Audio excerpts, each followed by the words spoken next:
మాయదారి ముసలిది ఆఖరి భాగం మీకోసం. జురేక్ చేపల దుకాణంలో ఉన్న దీనారాల మూట కాజేయటానికి పాదరసం చేసిన 2 ప్రయత్నాలు వృధా అయ్యాయి. అయినా అతను తన ప్రయత్నం మానక పాములవాడి వేషం వేసుకుని బుట్టలో 3 తాచులను పెట్టుకుని వచ్చి వాటిని జురేక్ దుకాణం ముందు ఆడించసాగాడు. పాదరసం పాములను ఆడిస్తూనే ఒక పామును జురేక్ పాదాల ముందు పడేటట్టు దుకాణంలోకి విసిరేశాడు. జురేక్ బెదిరి లోపలికి పారిపోయాడు. ఆ గలాభాలో పాదరసం దీనారాల సంచిని పట్టుకున్నాడు. అయితే అంతలోనే జురేక్ సీసం గుండ్లు తెచ్చి ఒకదానితో పాము తల చితక్కొట్టి రెండో దాన్ని పాదరసం కేసి బలంగా విసిరాడు. పాదరసం తప్పుకున్నాడు. గుండు వీధిలోకి వెళ్ళి వీధిన పోయే ఒక ముసలిదానికి తగిలింది. ముసలిది అక్కడే ప్రాణాలు విడిచేసింది. అక్కడ చేరిన జనం జురేక్ను చంపటానికి వచ్చారు. జురేక్ భయపడి తన దుకాణం వాకిలి నుంచి దీనారాల సంచి తీసేయడానికి ఒప్పుకుని దాన్ని తీసుకుపోయి తన వంటింట పూడ్చిపెట్టాడు.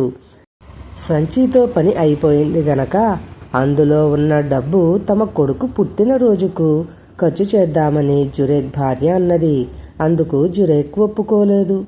ఆ రాత్రి జురేక్కు ఒక కల వచ్చింది. కలలో ఏదో పక్షి వంటింట్లో ముక్కుతో తవ్వి దీనారాల సంచిని పైకి లాగుతున్నది. ఏదో పక్షి వంటింట్లో ముక్కుతో తవ్వుతున్నది. చూడవే అన్నాడు జురేక్ తన భార్యతో. జురేక్ భార్య దీపం తీసుకుని వంటింట్లోకి వెళ్ళి కిటికీలో నుంచి ఎవరో బయటికి దూకి పారిపోతుండటం చూసింది. ఆ పారిపోయే మనిషి చేతిలో దీనారాల సంచి ఉన్నది. ఆ దొంగ పాదరసం అలియే. జురేక్ దుకాణం నుంచి సంచిని దించినాక పాదరసం అక్కడే తచ్చాడి దాన్ని జురేక్ వంట ఇంట పాతేయడం గమనించి ఆ రాత్రి వచ్చి దాన్ని కాస్త తవ్వి తీసుకుపోయాడు. నీ నోరు బడా, డబ్బు పిల్లవాడి పుట్టినరోజుకు ఖర్చు చేద్దామంటే వల్ల కాదన్నావు. ఇప్పుడు దాన్ని దొంగ దోచుకుపోయాడు అని భర్తను తిడుతూ జురేక్ భార్య శోకాలు పెట్టింది. ఆ డబ్బు పోదులే, ఇప్పుడు తీసుకురాను అంటూ జురేక్ ఇంటి నుంచి బయలుదేరాడు. డబ్బు లేకుండా తిరిగి వచ్చావో నీకు తలుపు తెరవను అని జురేక్ భార్య వెనక నుంచి కేకపెట్టింది. దీనారాల సంచి కోసం 3 సార్లు ప్రయత్నించినదెవరో జురేక్కు స్పష్టంగా తెలుసు. ఆ కుర్రాడు అహ్మద్ ఇంట ఉంటున్న మాట కూడా ఆయనకు ఎరుగును. అందుచేత ఆయన అడ్డదార్ల వెంబడి త్వరగా అహ్మద్ ఇల్లు చేరి మారుతాళం చెవితో బయట తలుపు తెరిచి లోపలికి వెళ్ళి మళ్లీ తలుపు మూసి పాదరసం రాక కోసం ఎదురు చూడసాగాడు. కొద్దిసేపట్లో పాదరసం వచ్చి తలుపు తట్టాడు. జురేక్ అహ్మద్ కంఠస్వరాన్ని అనుకరిస్తూ, పాదరసం నువ్వేనా? సంచి తెచ్చావా? ఏది? తలుపు కిందుగా లోపలికి తొయ్యి. నేను హసను పందెం వేసుకున్నాంలే, గమ్మత్తైన పందెం. తలుపు తెరిచి అంతా చెబుతా అన్నాడు. తలుపు అవతల ఉన్నది అహ్మదే అని నమ్మి పాదరసం తాను తెచ్చిన సంచిని తలుపు కిందుగా లోపలికి తోశాడు. జురేక్ దాన్ని తీసుకుని మెట్లెక్కి అహ్మద్ ఇంటి మిద్దె మీదకి పోయి ఆ మిద్దె మీద నుంచి మరొక ఇంటి మిద్దెకు పోయి ఆ ఇంటి మెట్లు దిగి తలుపు తెరుచుకుని వీధిలోకి వెళ్ళి ఇంటి దారి పట్టాడు. పాదరసం 1-2 సార్లు తలుపు తట్టి చూశాడు. ఏ అలికిడి లేదు. జురేక్ తనను మోసగించి ఉంటాడా అని అతనికి అనుమానం కలిగింది. వెంటనే పరిగెత్తుతూ అడ్డదారుల వెంట జురేక్ ఇల్లు చేరాడు. అతను లోపల ప్రవేశించి చూస్తే మేడ మీది గదిలో జురేక్ భార్య పిల్లవాడిని పెట్టుకుని నిద్రపోతున్నది. ఆమె లేచే లోపల పాదరసం ఆమె చేతులు కాళ్ళు కట్టేసి పిల్లవాడిని ఒక తట్టలో పడుకోబెట్టి జురేక్ రాక కోసం నిలబడ్డాడు. ఇంతలో జురేక్ ఇల్లు చేరుకుని తలుపు తట్టాడు. పాదరసం జురేక్ భార్య కంఠాన్ని అనుకరిస్తూ సంచి దొరికిందా అని అడిగాడు. దొరక్కేం చేస్తుంది, ఇదిగో తెచ్చాను అన్నాడు జురేక్. సంచిని బుట్టలో పెట్టు, డబ్బు లెక్క చూసుకు మరీ తలుపు తెరుస్తాను అంటూ పాదరసం ఒక బుట్టకు తాడు కట్టి కిందికి దించాడు. జురేక్ తన దీనారాల సంచిని ఆ బుట్టలో పెట్టాడు. పాదరసం ఆ బుట్టను పైకి తీసుకుని దీనారాల సంచిని పిల్లవాడున్న తట్టను తీసుకుని ఇళ్ల కప్పుల మీదుగా అహ్మద్ ఇంటికి వెళ్ళిపోయాడు. ఎంతకు తలుపు తెరుచుకోకపోవడం చూసి జురేక్ తన తలవాకిలి తలుపును బాధసాగాడు. చుట్టుపక్కల వాళ్ళంతా పోగయ్యారు. చివరకు నలుగురు కలిసి తలుపు పడదోసి లోపలికి వెళ్ళి చూసేసరికి జురేక్ భార్య మంచానికి కట్టేసి ఉన్నది. డబ్బు సంచి జాడలేదు, పిల్లవాడు లేడు. జురేక్ తన భార్య కట్లు విప్పి ఆమె ద్వారా జరిగిందంతా తెలుసుకున్నాడు. ఆయన జుట్టు పీక్కుని అహ్మద్ ఇంటికి వెళ్ళి తలుపు తట్టాడు. అప్పటికి తెల్లవారుతున్నది. అహ్మద్ ఇంట అందరూ మేలుకునే ఉన్నారు. జురేక్ పాదరసం అలీని చూస్తూనే, డబ్బు సంచి నువ్వు గెలుచుకున్నావు, నువ్వే ఉంచుకో, కానీ నా పిల్లవాణ్ణి నాకిచ్చేయి, నీకు పుణ్యం ఉంటుంది అన్నాడు. హసన్ జురేక్తో, తొందరపడకండి, మీ డబ్బు సంచి ఎక్కడికి పోదు, మీ పిల్లవాడు ఎక్కడికి పోడు. మా వాడికి మీ మేనగోడలు జీనాబ్కు పెళ్లి ఖరారు చేసి మరీ వెళ్ళండి అన్నాడు. ఏమిటి మీరనేది? జీనాబ్ను అలీకిచ్చి పెళ్లి చేయడానికి నాకేం అభ్యంతరం, కానీ జీనాబ్ సంతలో కొనే గొర్రె పిల్ల లాంటిది కాదు. దాన్ని పిల్లాడగోరినవాడు తగిన భరణం ఇవ్వవలసి ఉంటుంది అన్నాడు జురేక్. ఆ భరణం ఏమిటో చెప్పండి, తప్పక ఇస్తాను అన్నాడు పాదరసం. అజరయ్య కూతురు కమర్ దగ్గర ఉన్న బంగారు దుప్పటి, ఆమె ధరించే బంగారు శిరోభరణము, బంగారు వడ్డాణము, బంగారు చెడావులు తెచ్చి ఇచ్చిన వాణ్ణి జీనాబ్కు లక్షణంగా పెళ్లి చేస్తాను. అప్పుడు జీనాబ్ లక్షణంగా పెళ్లి చేసుకుంటుంది అన్నాడు జురేక్. అలాగే తెచ్చి ఇస్తాను అన్నాడు పాదరసం. జురేక్ తన డబ్బు సంచిని పిల్లవాణ్ణి తీసుకుని వెళ్ళిపోయాడు.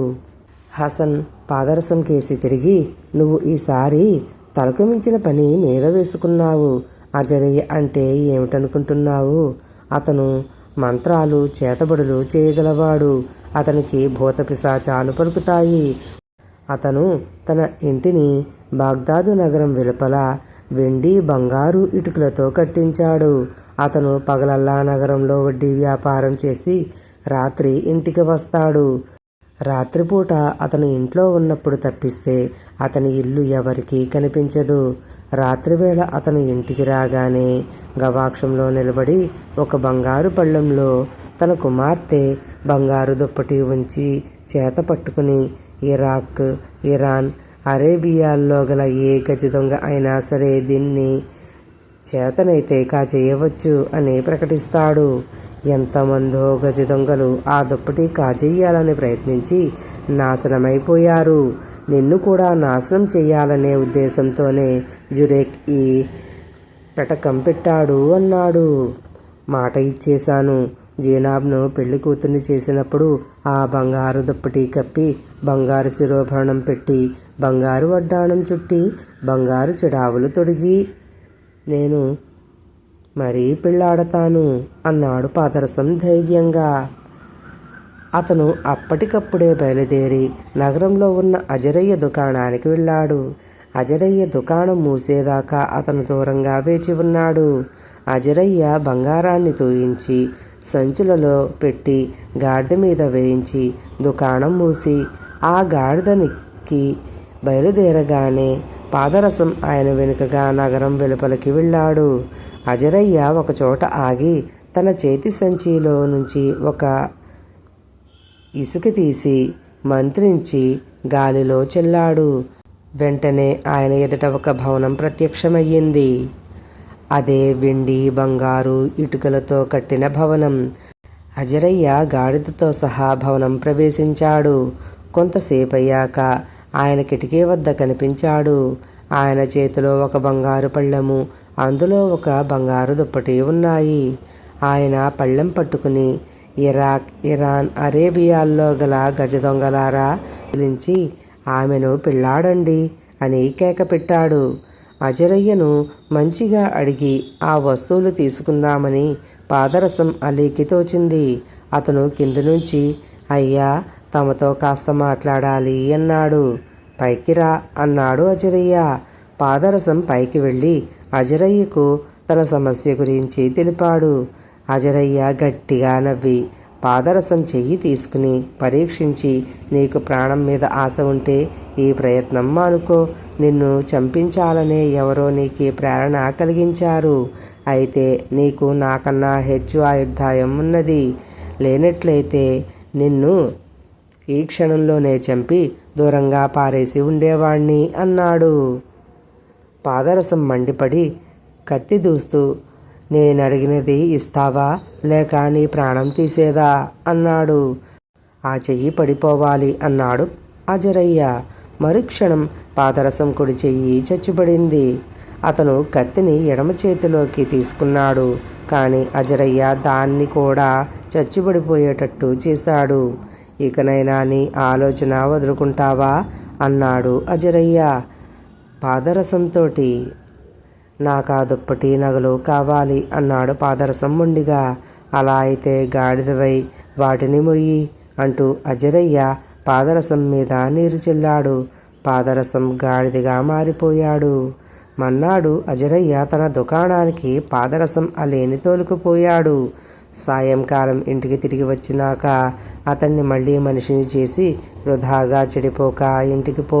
కావాలంటే నిన్ను గాడిద కన్నా కూడా ఇంకా హీన ప్రాణిగా మార్చగలను అన్నాడు.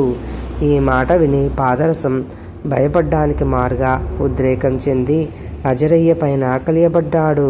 అజరయ్య అతన్ని ఎలుగుబంటిగా మార్చేశాడు. మర్నాడు అజరయ్య కూతురు కమర్ తన తండ్రిని, నాన్న, ఈ అబ్బాయి నన్ను పెళ్లాడతాడేమో కనుక్కో అన్నది. నువ్వే కనుక్కో అని అజరయ్య కోపంగా తన గదిలోకి వెళ్ళిపోయాడు. నీకు కావలసింది నేనా లేక నా వస్తువులా అని కమర్ అలీని అడిగింది. నీ వస్తువులే. వాటిని నేను దిలేలా కూతురు జీనాబ్ అనే సౌందర్యవతికి భరణంగా ఇవ్వాలి అన్నాడు పాదరసం. వాడి మనసు మారదు అంటూ అజరయ్య పాదరసం అలీని కోతిగా మార్చాడు. కమర్ ఒక నిశ్చయానికి వచ్చింది. అతను తనను పెళ్లాడకపోయినా అతను కోరిన వస్తువులిచ్చి అతనికి సుఖం చేకూర్చ నిశ్చయించుకున్నది. ఆమె ఎంతో కష్టం మీద తన తండ్రిని ఒప్పించి తన వస్తువులను అతనికి ఇచ్చేస్తూ, వీటితో నువ్వు నీ జీనాబ్ను పెళ్ళాడు అన్నది. పాదరసం అలీకి కమర్ మీద చాలా అభిమానం కలిగింది. అతను కమర్ను వెంట పెట్టుకుని అహ్మద్ హసన్ల వద్దకు వచ్చి జరిగిందంతా చెప్పాడు. నువ్వు జీనాబ్ను పెళ్ళాడినాక కమర్ను కూడా పెళ్ళాడటం భావ్యంగా ఉంటుంది. అజరయ్య ఆస్తికంతకు ఆమె వారసురాలు అన్నారు వాళ్ళు దిలేలాను, జీనాబ్ను, జురేక్ను పిలిపించి పాదరసం జీనాబ్ కోసం తెచ్చిన భరణం చూసి పెళ్లికి ఒప్పించాడు. ఆ భరణం ఎలా లభించినది తెలుసుకుని జీనాబ్ పాదరసం కమర్ను కూడా పెళ్లాడటానికి సమ్మతించింది. పాదరసం జీనాబ్ను, కమర్ను పెళ్లాడాడు. తరువాత కొంతకాలానికి పాదరసం ఖలీఫా కొలువులో ఉద్యోగానికి దరఖాస్తు పెట్టుకున్నాడు. అతన్ని పావురాల టపా నిర్వాహకురాలు దిలేలా ఇద్దరు కొత్తవాళ్లు సిఫార్సు చేశారు. అందుచేత ఖలీఫా పాదరసం అలీని నెలకు 1000 దీనారాల జీతం మీద రాజభటులకు సర్దారుగా నియమించాడు. పాదరసం తన 2 భార్యలతో సుఖంగా జీవించాడు. కథ అయిపోయింది.